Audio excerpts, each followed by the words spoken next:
Hello guys, welcome to the channel maths concept academy. मेरा नाम रवि। मैं आपके लिए मैथमेटिकल कंटेंट साथ ही साथ केवीएस के अपडेट लेके आता हूँ। तो डेली रीजनिंग बूस्टर का आज डे 7 है। तो मैं बार बार कह रहा हूँ, जो भी स्टार्ट करना चाहता है प्रिपरेशन केवीएस की, पीआरटी के लिए स्पेशली फोकस है या फिर किसी के लिए भी, ठीक है ना, मेनली पीआरटी के लिए, वो रीजनिंग के डेली बूस्टर को डेली दे, क्योंकि एक समय बाद ये इतने सारे हो जाएंगे और एक साथ देने का इन्हें कोई फायदा नहीं है। दिन के 10 मिनट अगर आप दे सकते हो, 5 मिनट अगर आप दे सकते हो, तो आपके रीजनिंग में 10 में से 10 आएंगे, 9 हो ही नहीं सकते, ठीक है ना। बाकी वीडियो को प्यार दिखाइए, शेयर करें, क्योंकि मैं आपके लिए बहुत मेहनत कर रहा हूँ। Thank you. ओके क्लास, तो डेली रीडिंग बूस्टर का डे 7 है। तो क्वेश्चन नंबर 1 है, देखो। तो यहाँ लिख देते हैं FAILURE और नीचे FRULIAG, ठीक है ना। तो देखो, प्रैक्टिस से आपको पता चल जाता है। देखो, F का F से लग रहा है कि सेम रिपीट कर रहा है और A का F से कोई रिलेशन नहीं है, लेकिन अगर मैंने ध्यान से देखा, ये इसका इससे, इसका इससे, इसका इससे, इसका इससे, देखो समझना। F के बाद G, EFG, पता है ना, ABCDEFG। तो F के बाद G आता है, ये रहा। E के बाद F आता है, ये रहा, दिख रहा है। बाकी ये A एज इट इज उतरा है, ये I एज इट इज उतरा है, ये L एज इट इज उतरा है, ये U यहाँ चला गया और AR वहाँ चला गया। समझ आया। तो अब इसी तरीके से SUCCESS, इस वाले का एक S के बाद T, इसका भी +1 T। तो स्टार्टिंग भी T से होना चाहिए, एंड भी T से होना चाहिए। तो ऐसे कितने ऑप्शन है देख लो, एक ही ऑप्शन है, तो आंसर वही हो गया। समझ आया। ये है फास्ट करने का तरीका। अब आता है ये आ रखा है एनवीएस में, ठीक है ना। सारे क्वेश्चन पेपर में आए हुए हैं। अब देखो, हमें तो देखते ही समझ आ गया कि ये बड़े नंबर से ना, तो ऐसा कोई ऑर्डर चल रहा होगा। 7 4 11, 11 का 121 नहीं, 6 पर, ओके देखो दिख गया। 7 का 4 का स्क्वायर 16, 7 का स्क्वायर 4 का स्क्वायर 16, 7 का स्क्वायर 49। ये मेरे से कोई गलती होगी, 1 मिनट क्वेश्चन चेक करने दो। ओके, तो मैंने यहाँ करके देख लिया कैलकुलेशन। मैं नहीं चाहता था आपको दिखाया जाए, ठीक है ना। तो क्वेश्चन सही है, ठीक है ना। तो एक्चुअल में क्या है, स्क्वायर करके भी नहीं आ रहा, लेकिन मैंने क्या देखा, इसका क्यूब करो, 4 का क्यूब और 7 का स्क्वायर। 4 का क्यूब 64, 7 का 49, 113। वैसे 5 का क्यूब करो और 6 का स्क्वायर, 5 का 125, 6 का 36, तो कितना हो जाएगा 161। वैसे 3 का क्यूब करोगे 27 और 2 का स्क्वायर 4, 27 और 4 31। देखो, मैंने आपको पहले ही कहा था, जो आसान क्वेश्चन होंगे वो तो सभी हिट कर लेंगे, ठीक है ना। और जो थोड़ा सा मुश्किल क्वेश्चन होगा वहीं पे आपको ज़्यादा फोकस करना है। सब लिख के रखता हूँ आपके लिए, ठीक है ना। डेली का 15 मिनट में लिखने का, 15 मिनट लिखने का रखता हूँ आपके लिए, और 10 मिनट वीडियो बनाने का, ठीक है ना। सिर्फ किस लिए कि आपके लिए ये सीरीज़ यूज़फुल हो सके, लेकिन आपके लिए कितना यूज़फुल होगा ये आप भी डिफाइन करेंगे, ठीक है ना। तो देखो, ए जो है प्लस है, बी जो है डिवाइड है, सी मल्टीप्लाई और डी सब्ट्रैक्शन है।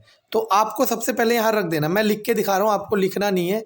154 बी की जगह डिवाइड 11, सी की जगह मल्टीप्लाई 6, ए की जगह +6, डी की जगह 27।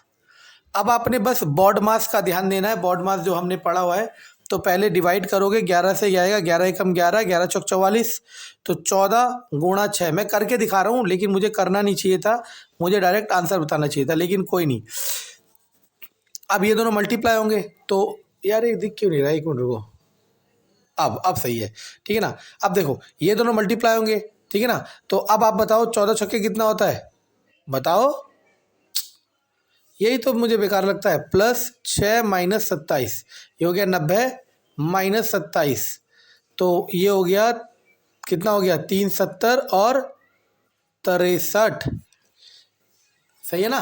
तो आंसर आ गया 63। वो एक्चुअल में मैं सोच रहा था कि मैं पढ़ा रहा हूँ, तो इसलिए मैं आपसे उम्मीद कर रहा था कि आप बोलोगे। चलो देखो, कह रहा है स्क्वायर जो है वो रिलेट कर रहा है क्यूब से, तो सर्कल किससे करेगा। देखो, आपको पता होना चाहिए, स्क्वायर कोई अगर मैं 3D का फॉर्म दे दूं, स्क्वायर कोई 3D का फॉर्म दे दूं तो क्यूब बन जाता है। वैसे सर्कल को 3D का फॉर्म दोगे तो क्या बन जाएगा, स्फेयर। ठीक है, एनवीएस में आया हुआ है। ठीक, सारे क्वेश्चन आए हुए हैं, कोई भी क्वेश्चन अननेसेसरी नहीं होगा आपके लिए। अब देखो, इन दोनों का मल्टीप्लाई तो नहीं हो सकता, प्लस करके 37 आ रहा है, अभी छोड़ो, माइनस करके, ओके देखो हो गया। इन दोनों को प्लस करो, कितना आ रहा है 37, उसमें से 2 माइनस कर दो, कितना हो गया 35। इन दोनों को देखो कितना आ रहा है 46, 3 माइनस कर दो 43। इन दोनों को जोड़ो, कितना आ रहा है 7 6 13 53, माइनस 4 कर दो 49। 49 ऑप्शन में दिख रहा है। समझे, समझ आया मैं क्या कह रहा हूँ? ठीक है ना।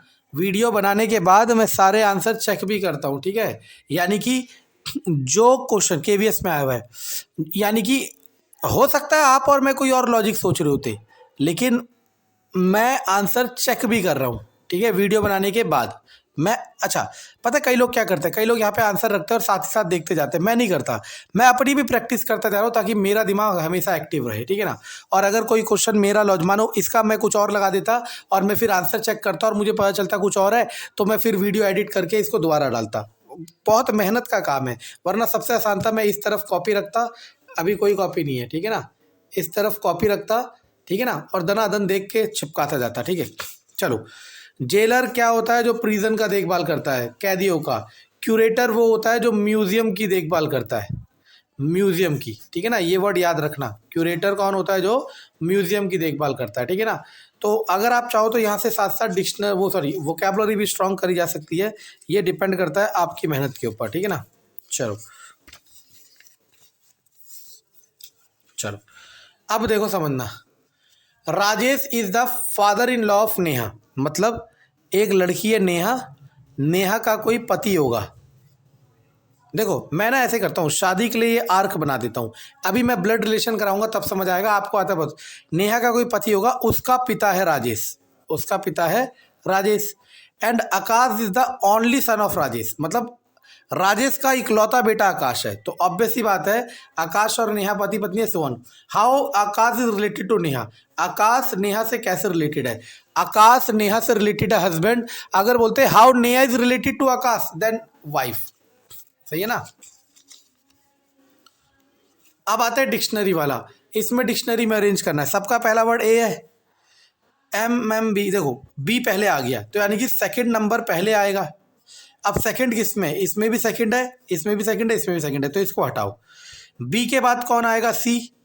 तो फिर कौन आएगा? फोर्थ।